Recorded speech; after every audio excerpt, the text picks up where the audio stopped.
They're so black.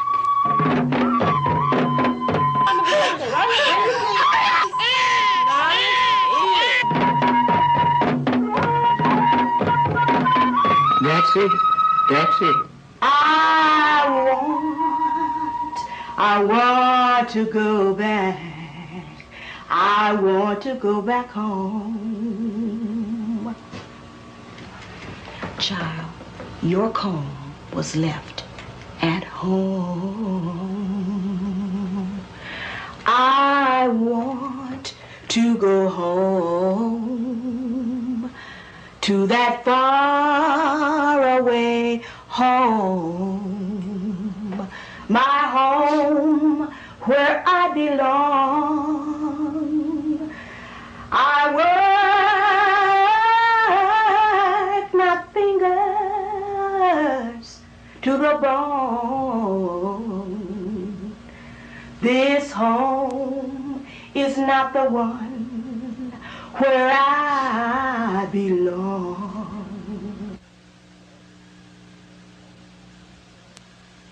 Hello, my name is Willie Morrow.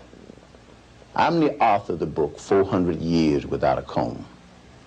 And now I bring you 400 Years Without a Comb, the inferior seed. With whom do I make reference? My foreparents. They took an unsolicited journey one day to a foreign and strange land, thrust into slavery, a traumatic experience that cultivated them for the planting of what I call the inferior seed.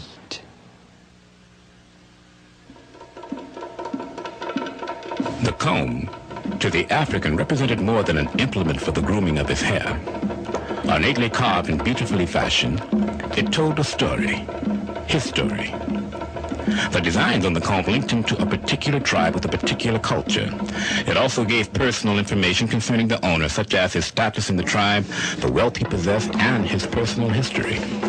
The comb of the African, compatible with the grooming requirements that the unique texture of his hair and the elements imposed upon him, was a work of art that few have ever equaled.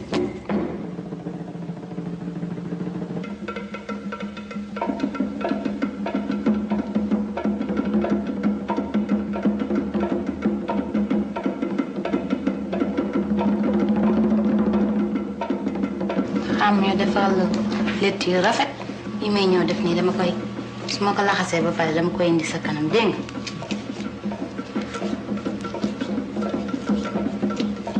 morom yi daal di lay mën a xool daal di la ku la létt dégg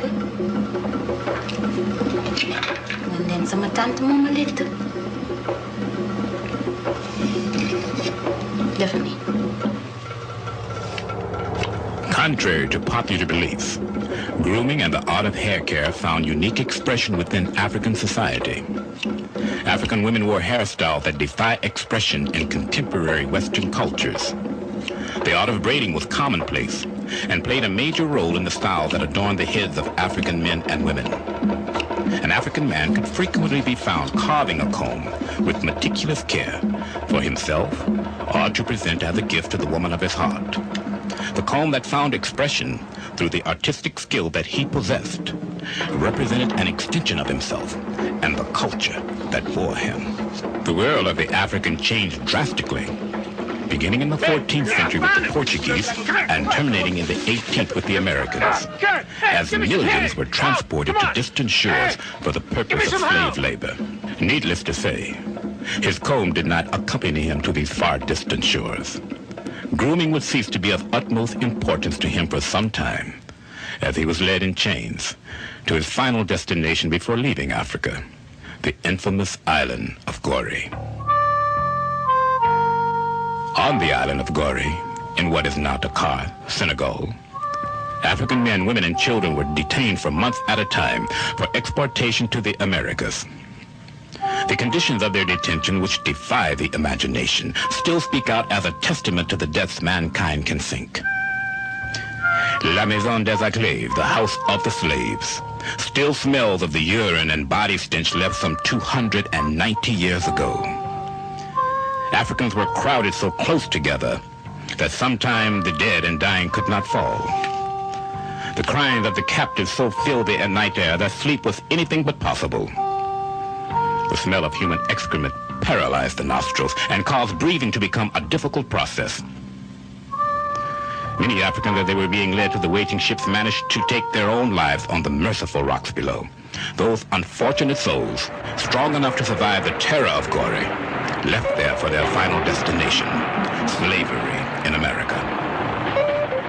The unsolicited journey, which began from the island of Gorée and terminated in the Americas, claimed the lives of many more of this human cargo. The hair of the African, encased with excrement, pus, and other debris, paradoxically hardened into a protective hat.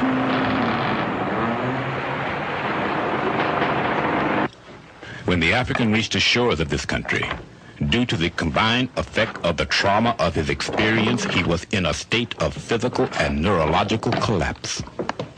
His physical and mental states were perfect for the planting of the inferior seed.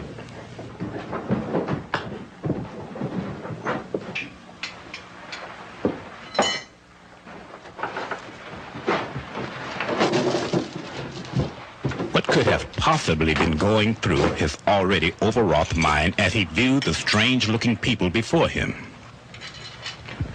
Perhaps he was thinking of his home, which he knew by now he would never see again. Okay, he's going to hurt you now. Go ahead and take a look at him. Go ahead and touch him. Now, this one will do some good work out there in the field. Come on, don't be afraid of him, man. He ain't going to hurt you. It's like wool. What do you think?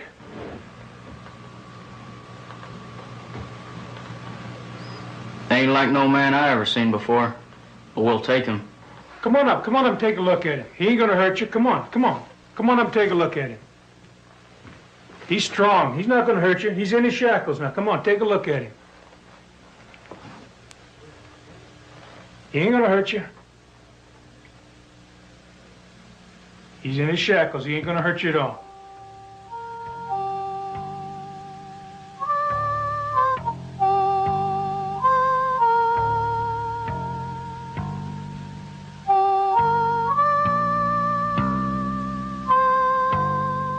The touch that stroked his face in the most impersonal examination of his life told him that there was something different, strange, wrong with him. Generations of his descendants would spend their lives trying to answer the question that perplexed the African. I got 3 females here. Take a look at them. Go ahead, touch them. Go ahead, they're not going to hurt you. Good, help.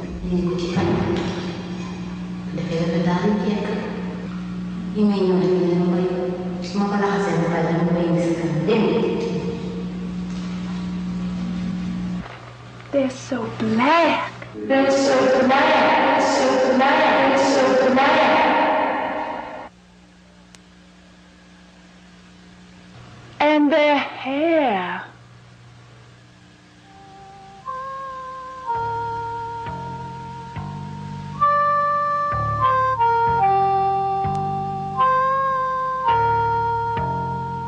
The African, totally removed from his homeland, totally severed from his culture, had nothing with which to defend himself against the brainwashing treatment he was being subjected to.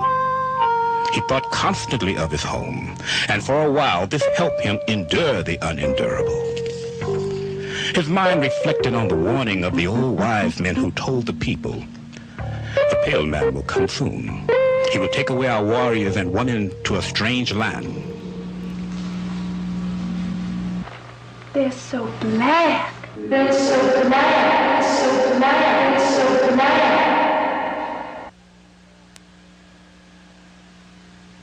And their hair.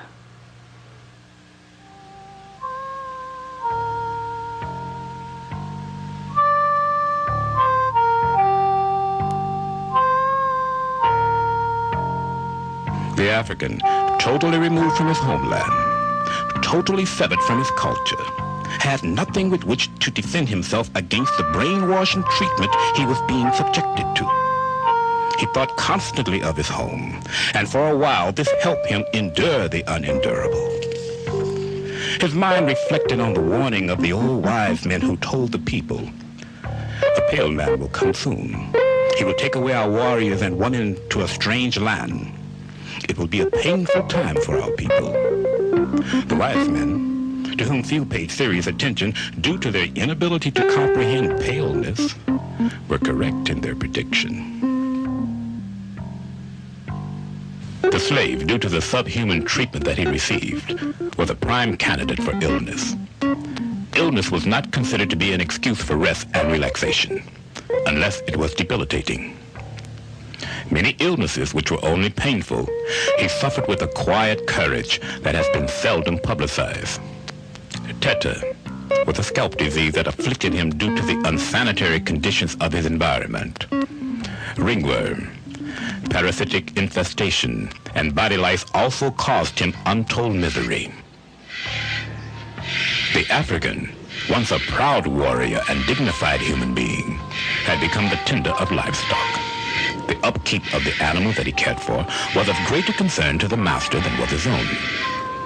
Most assuredly, since he had in his possession no personal grooming implements with which to effect personal hygiene considerations, he was unkept and unclean. The damage done to his self-esteem can only be imagined. His ability to endure and survive where others obviously could not has to be admired. Before long, a new generation would come to know the degradation of slavery.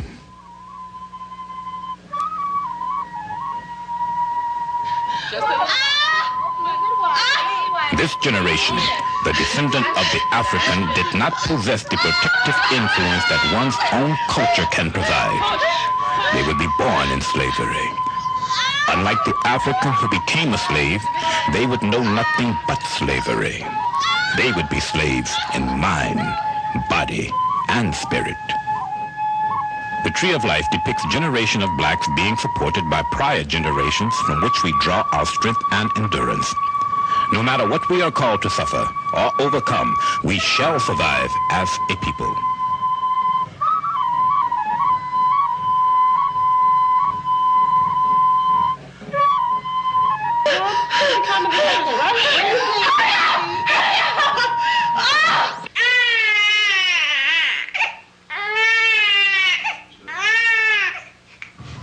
The house slaves, whose responsibilities included preparing the master's food, had to make sure that her hair was covered at all times.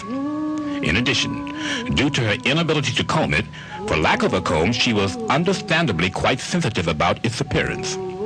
It was in this manner that the hair of the black woman disappeared from view until the latter part of the 19th century.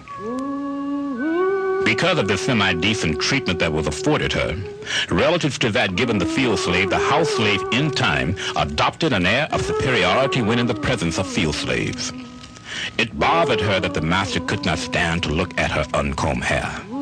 She made sure that he would never have to suffer that experience.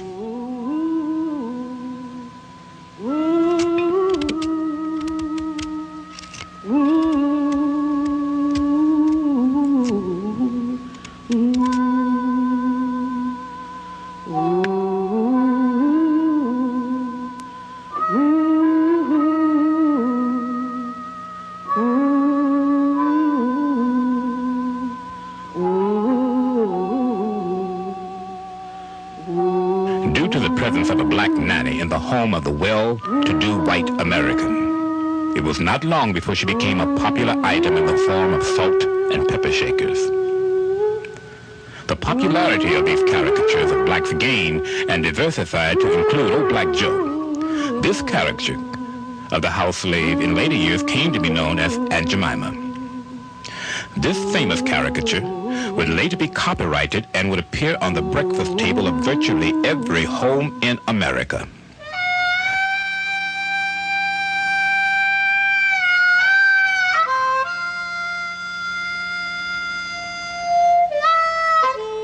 Other caricatures would depict blacks as a race of people with little drive and less intelligence. This boy playing his accordion, with his features exaggerated, gives one some insight to the way white America viewed blacks.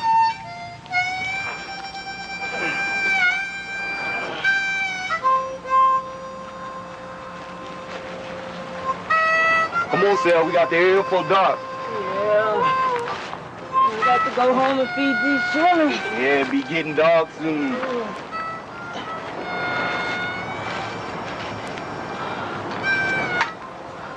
Come on, baby. Come on, boy. The field slave lived a life that was in marked contrast to that of the house slave. Laboring from sunup to sundown, he had little to stimulate his mind.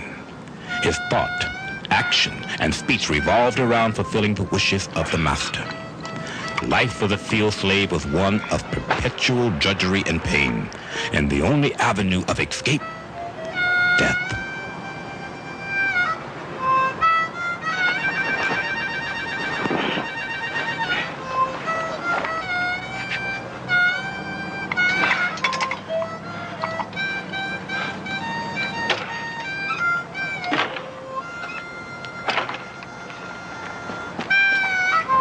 Women worked alongside men. Their children, if too young to put in a day's labor, tagged along behind them. Protected by their youth from the exhausting demands of slave life, their minds sought stimulation in deep imaginings.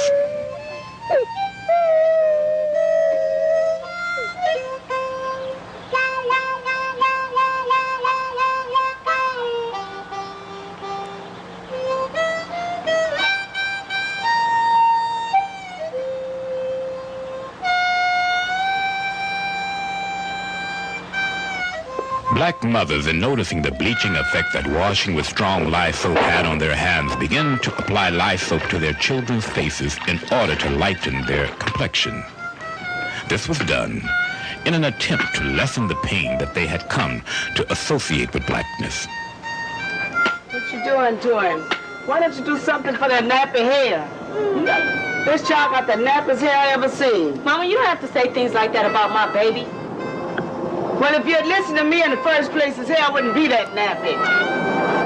The mother would also pinch the child's nose to make them less broad and press the child's lips upward in order to suppress their natural fullness.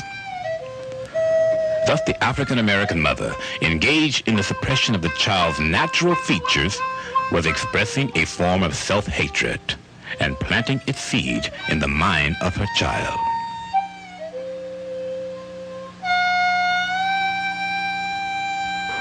No, please don't. It's all right. No, no. It's all right to be with me. No, It's all right. no, please don't. It's all right. No, please. It's all right. Stop, please. Stop, pretty please. Just stop. It's okay. No, No, it's all right. no, it's not all right. Yes, it is. No, it's not. It is. Please don't. Please. It's all right. Please don't hurt me. It's all right. No, please don't. No. The sanctity of womanhood did not extend to the black woman, who was often called upon to satisfy the sexual desires of her white master. The product of these sexual encounters between black slave and white master resulted in the creation of the mulatto, a person who is by definition half white and half black. The mistress of the house involved herself in more important things than monitoring the activities of her husband.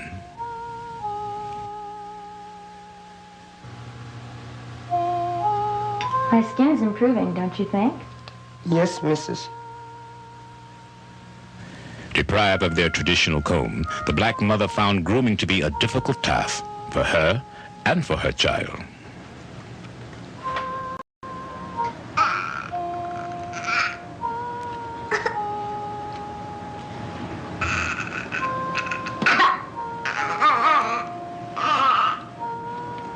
Don't comb that child's hair like that. You're combing it too hard. Don't comb it like that. Oh, Mama, I hope my child's hair don't come out like that.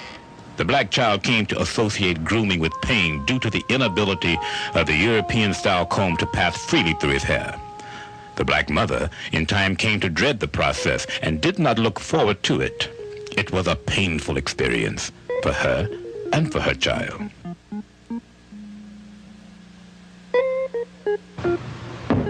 Mommy, I'm gonna eat. Okay, honey. You sure got some pretty children. Pretty hair. And a cute, pretty little girl. Oh, look at that. Isn't that pretty? She has some pretty children. That pretty hair. Pretty baby. Pretty skin.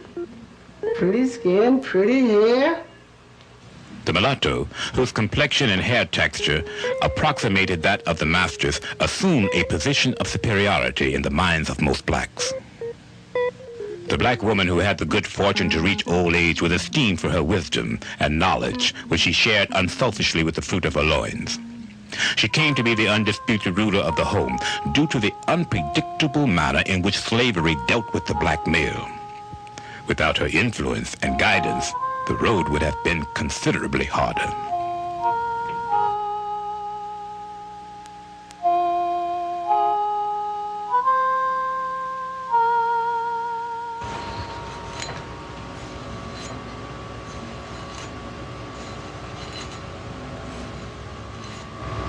You know, this fork looked just like a comb that I left back home. I want to go home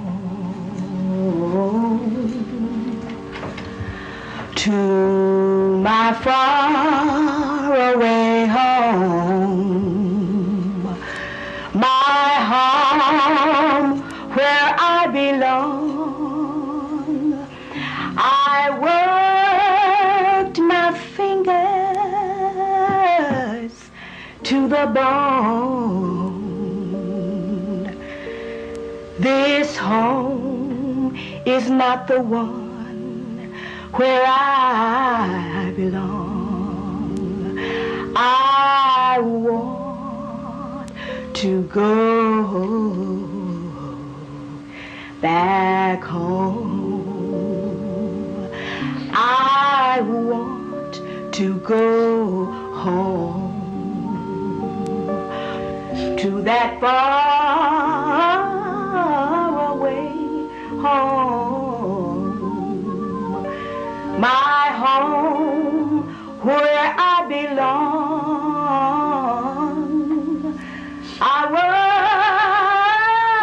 worked my fingers to the bone. This home is not the one where I belong. I want to go back home. Child, your comb was left at home. I want to go home to that far away home. It has been difficult for blacks to accept America as their home. The actions of America has made it so. I can see the head now. I can see the head. Don't push. Come on. No, it hurts. It hurts. No, you can't stop. Just a little more. Just one big one. The head is down now. No, black hair. Come on. Don't. Hey, come on. Stop talking. Breathe. Coming out. Coming out. Breathe. Push.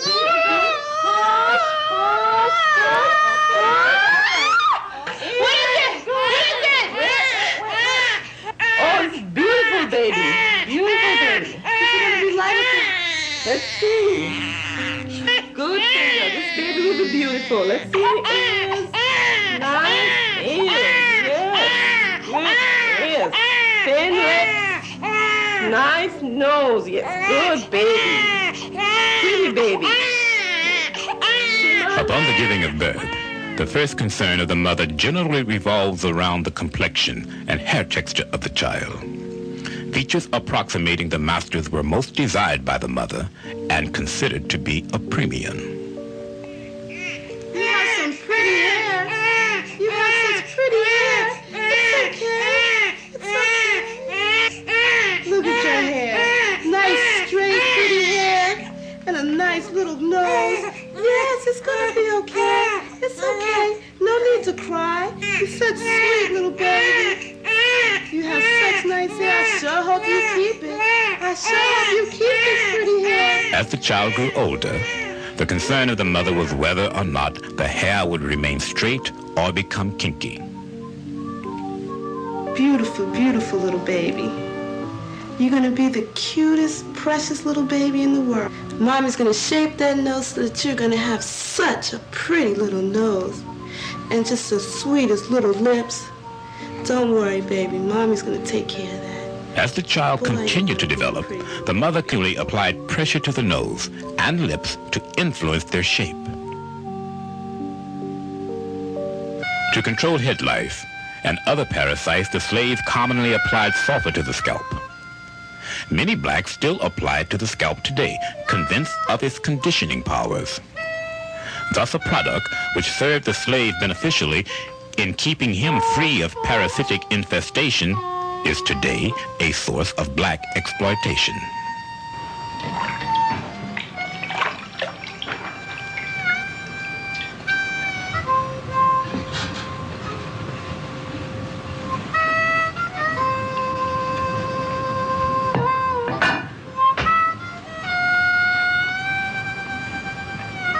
But now you know what, honey?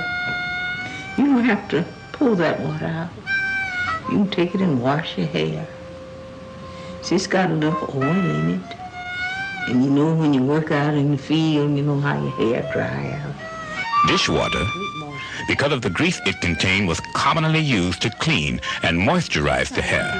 The slave, who had little, wasted nothing.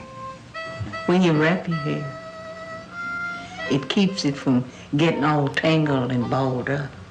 And when you wrap it like that, and it's easier to comb.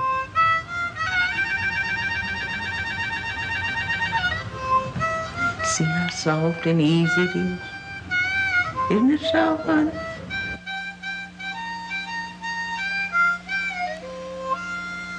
That's it. That's it.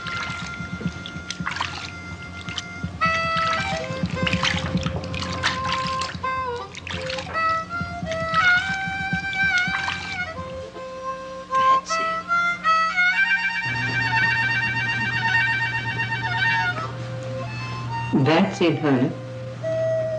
Just let it set a while and rinse it in rainwater. They'll be all right.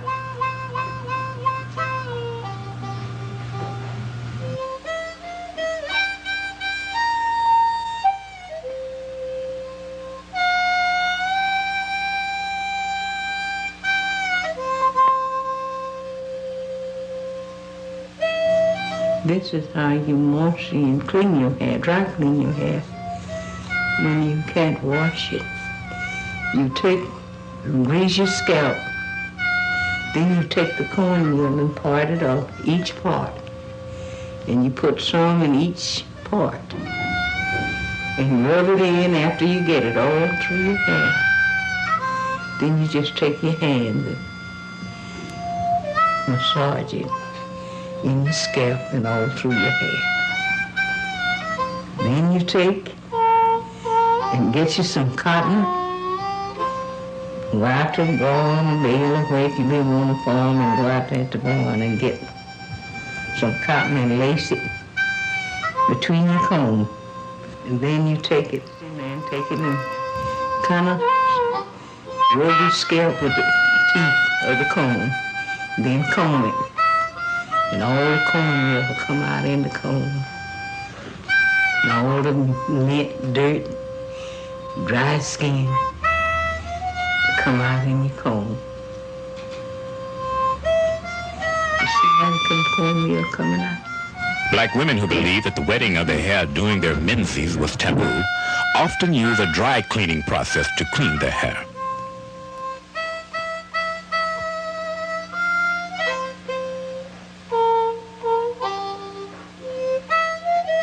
While the women were affecting hair grooming techniques which allowed them to keep their hair clean and manageable, black men were developing grooming techniques of their own. Black men frequently applied axle grease to their hair to induce it to lay down and appear straight. White America first demeaned and then popularized black features in its efforts to sell her commercial products. The application of axle grease to the hair also gave the slave a youthful look, thanks to the dyeing effect, which allowed him to convince the master that he could still do a good day's work.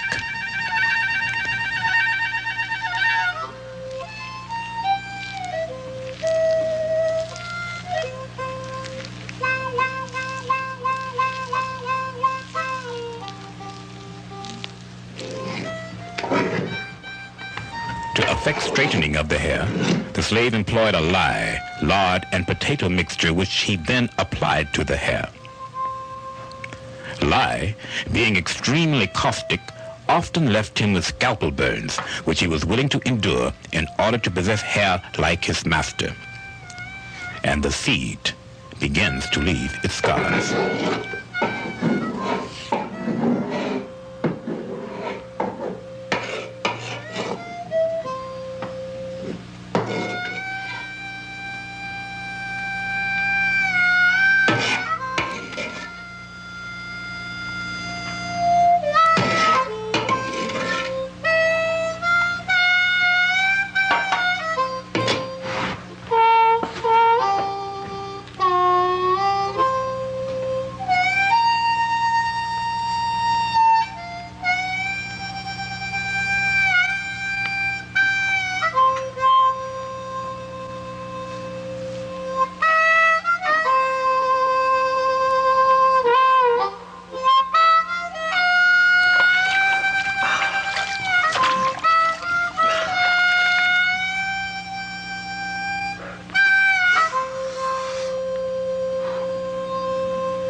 You gonna comb Fanny's hair before you come to bed?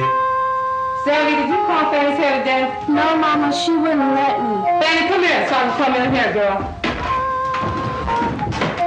Work hard all day and then I have to come home and fiddle around with this mess. Don't comb so hard. I'll be glad when you get older so you can comb it yourself. And Sally, you hurry up so I can iron your hair before you go to bed. Yes, Mama. The innovative black mother soon found out that heat would straighten the hair.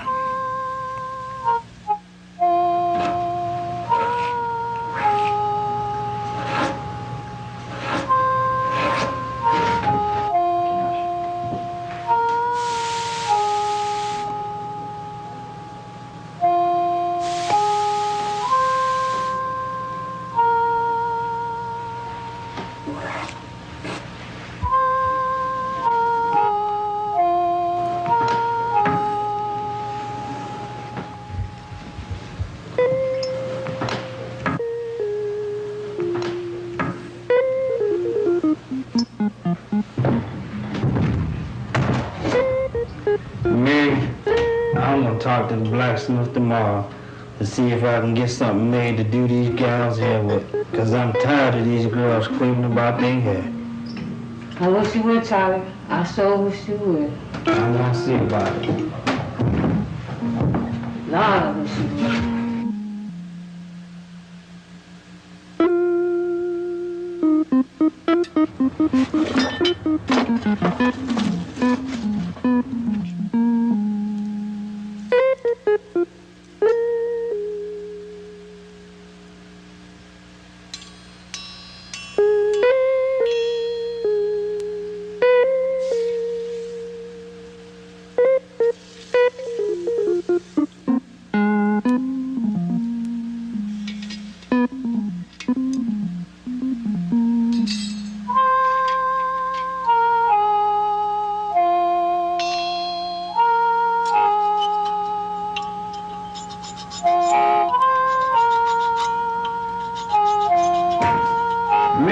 I got these from the blacksmith.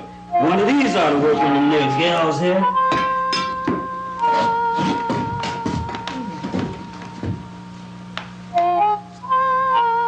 Mama, that hurts. No, man, you got to put it in the fire. Well, put it in the fire then, Charlie, if you Get don't. chill. They gotta get hot. Real hot. Well, I hope they do better than that smooth line.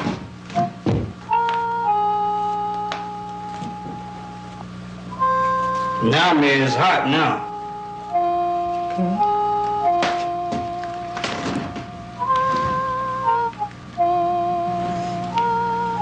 That looks good. Certainly doesn't work. Better than when you hit on that table. The straightening comb at birth was clumsy and awkward to use. However, due to the ease with which blacks could straighten hair with it, it remains with us to this very day.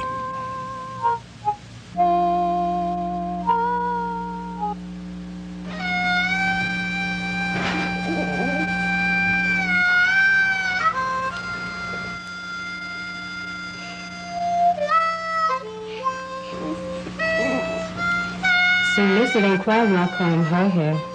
The black child, knowledgeable of the difficulty that the grooming of her hair presented her mother, could not help but detect the delight it gave her mother to comb the hair of the white girl before her. Her hair, which was difficult to comb, had to be straightened and then hidden under a head rag. It became a source of shame and embarrassment for her.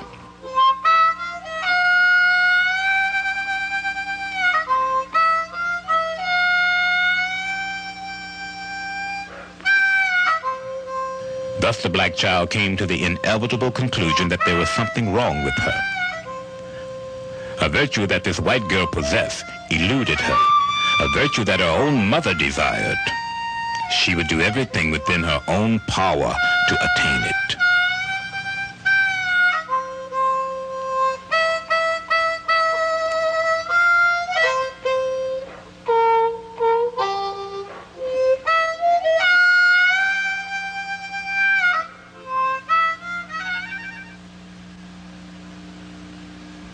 Let us start church by singing Amazing Grace.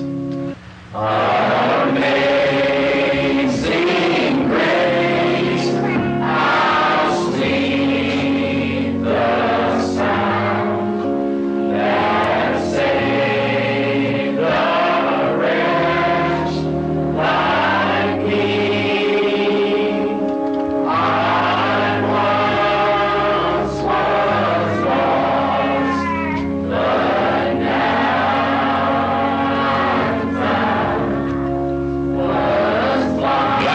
fervor to mimic their white masters, began to practice discrimination within their own ranks. Gradually, they developed a two-tier system with light-skinned blacks looking down on their dark-skinned brothers. They were the so-called blue vein, children of the master. Denied by their daddy, they nevertheless loved him deeply.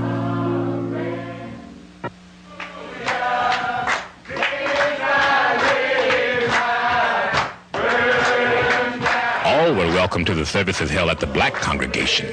It seemed their policy was more in tune with the Christian doctrine being preached. Their lowly position prohibited their discriminating against anyone.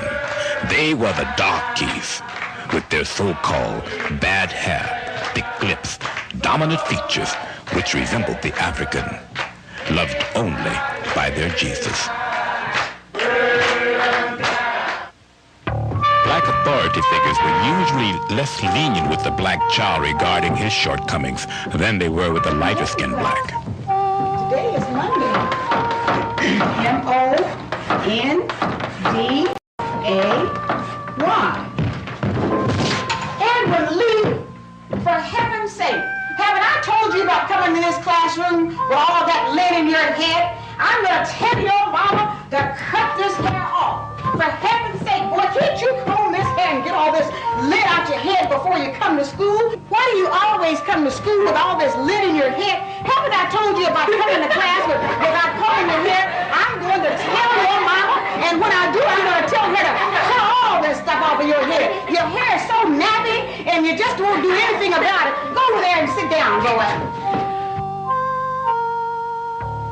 The teacher was just mother at school, reinforcing the inferiority seed.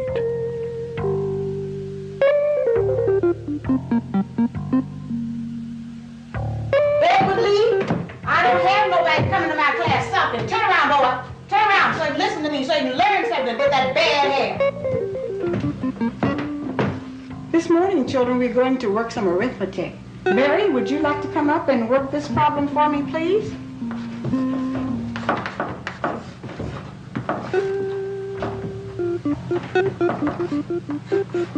Well, very, very good, Mary, very good. And you look so nice this morning. And your hair is combed so neat, and you're dressed so well. You just come to school looking so clean and everything. Go back and have a seat. Very good. Evan Lee, turn around, boy, turn around, before I comb your hair again.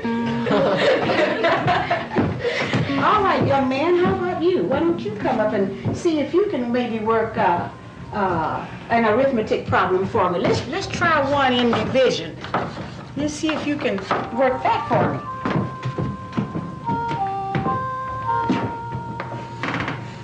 Very good, very, very good. Yes, and look, I see you wash your face before you come to school, and you comb your hair, and it just looks so nice and looks so neat. Nice fella. Keep the good work up, fella. Very, very good. Edward Lee, I've been wanting to do this for a long time, but I don't want my hair cut. Edward Lee, why do you always come to school with all this lint in your head? Haven't I told you about coming to class without combing your hair?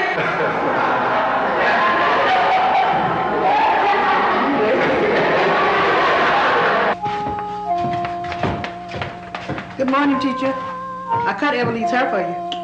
Good morning to you, too. Oh, I'm so glad. I'm just so glad to see him with this nice haircut. You look so much better, Edward Lee. I'm so glad that you just look like a different young man this morning. I got tired of looking at it, too. Caroline, your hair is ready for school tomorrow.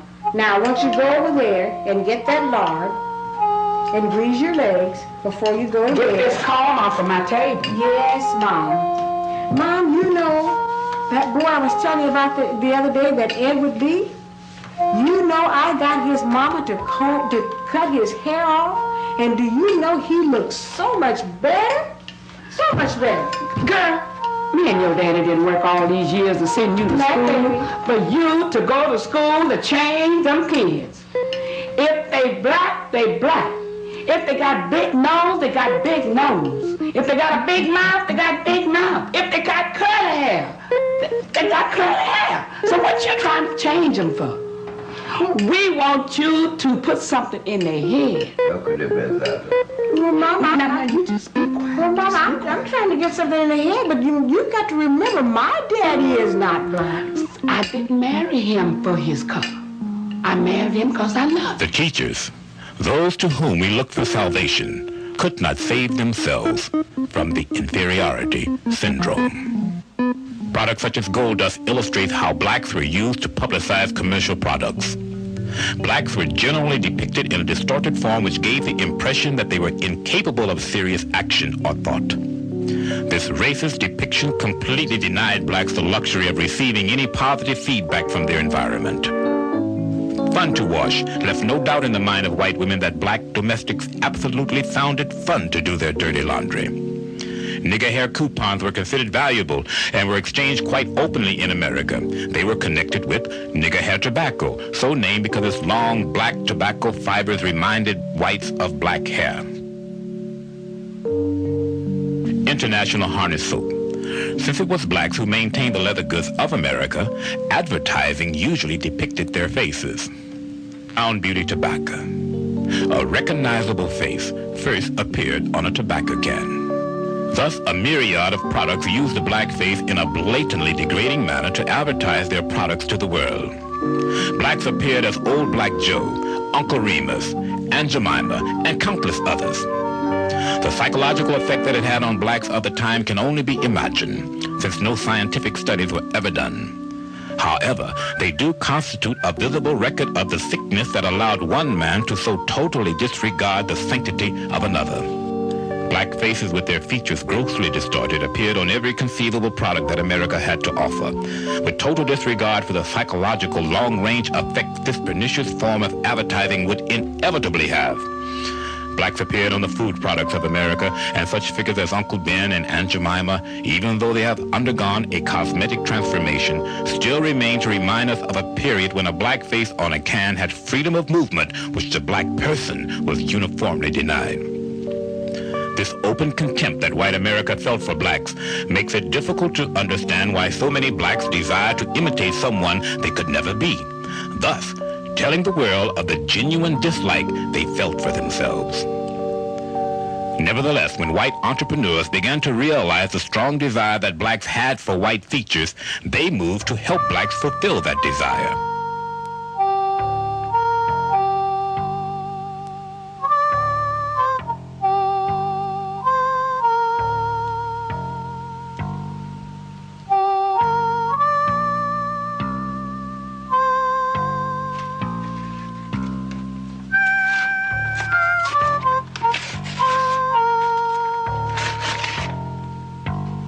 After hair pressing became common, the black woman was finally successful in her desire to emulate her white mistress. Her ingenuity once again served her well when she devised a way to prolong the curl in her hair through the use of paper rolls and lard.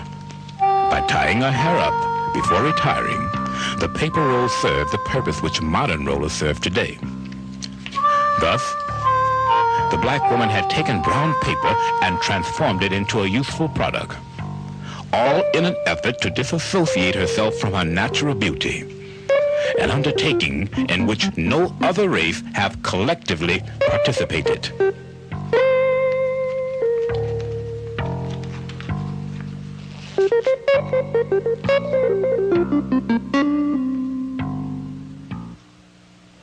Only put it on the hair instead of putting it on the scalp, so you won't get any steam burns when you go in there for pressing. Only on the hair.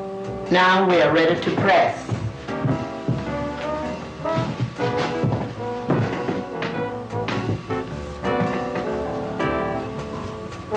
Always temper your irons with the rag so you can see till the blue smoke come instead of the black smoke before you touch the hair.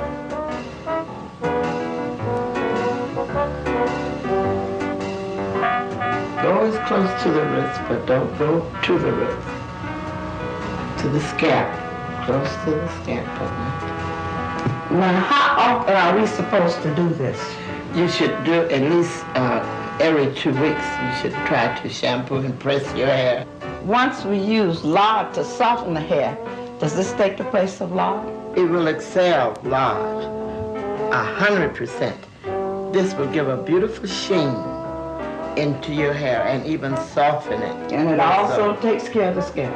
And will take care of the scalp. By the time Sarah McWilliam Walker, who was later become Madam C.J. Walker, came along, the inferior seed which had been planted upon the arrival of the African had been reinforced generation to generation.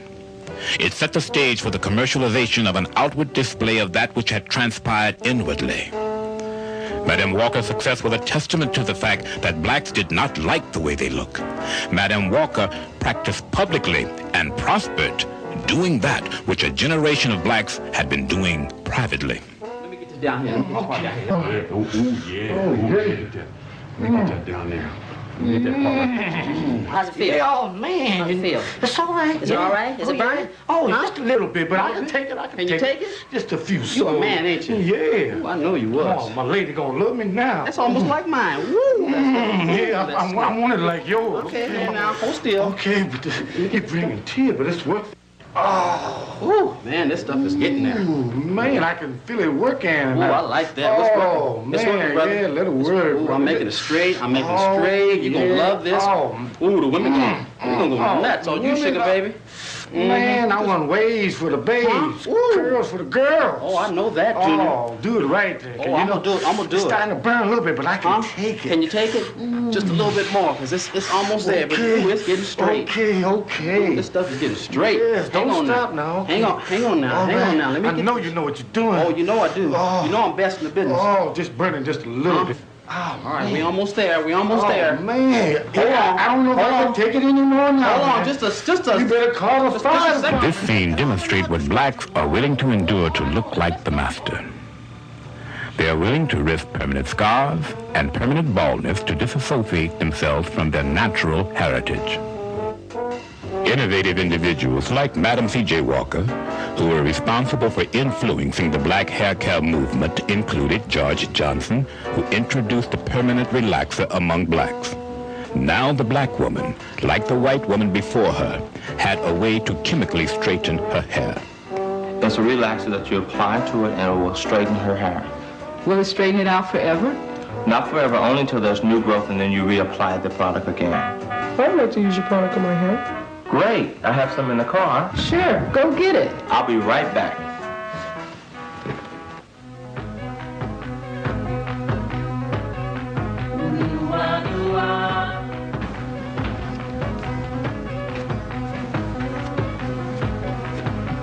Willie. Bob Bell. Bob, how are you?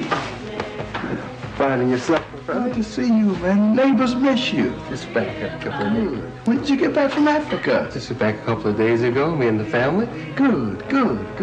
I read about the African movement here in America. Yes, it's just going. And I brought you something. It's an African comb. It is so different. Can you use it? Well, I got to learn, but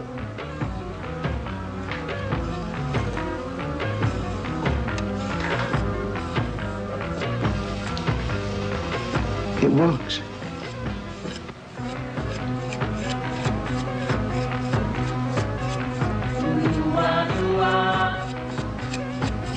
It works.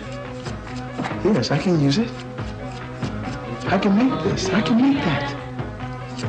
I know I can. Everybody needs one of them. Through the efforts of one man, Willie L. Morrow, the black man was reunited with the comb that could navigate his hair freely. Thus, when the Afro hairstyle became popular as an instrument for expressing his new black pride that radically changed black thinking in the 60s, he had a comb that would allow him to artistically care for it. Willie Morrow began at once to commercially produce the African comb, and in a short time, its availability contributed much to the growing popularity of the Afro hairstyle. This reunion of the African American with the comb of his past represents the first time that black America gave recognition to an African tool for its needs, and they used it. It had taken 400 years for the comb of the African American to find him in his new home. It was indeed a joyous reunion. America, which viewed the Afro as an expression of black defiance for the American system, or perhaps the first spark of love for himself, which echoed in the words, "Black is beautiful," did not accept or allow the teaching of this hairstyle by barber schools. Unfortunately, the spark, which never turned into a flame signifying the acceptance of self and the love of self, perished. Students, for the next couple of days is going to be Students' Day. And today we're going to do Nancy's hair, and we're going to learn how to do light relaxer. And tomorrow we're going to learn how to do press and curls with the straightening comb. When are we going to learn how to do the afro? We don't teach that here. Well, a lot of my friends were, and I think it's something we need to learn. Well, it's not on the curriculum, and you're not going to be tested for it. That's one of the reasons why I'm here to learn. Well, I'm sorry, I don't make the rules here, and it's just something we don't offer here, and we don't even offer that service. Well, I want to learn too. Well, you're just going to have to learn it on your own. Blacks, unlike white hair care specialists, who tend to promote trends, have had to create totally new processes from scratch, including the cold wave curl, formulated by Willie L. Morrow.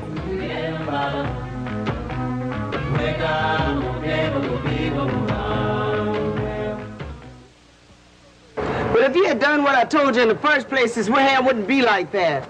Marriage offered a permanent solution for the elimination of bad hair. My grandmother's from Mississippi. She had a cabin like this. She married a light-skinned man. My mother married a light-skinned man.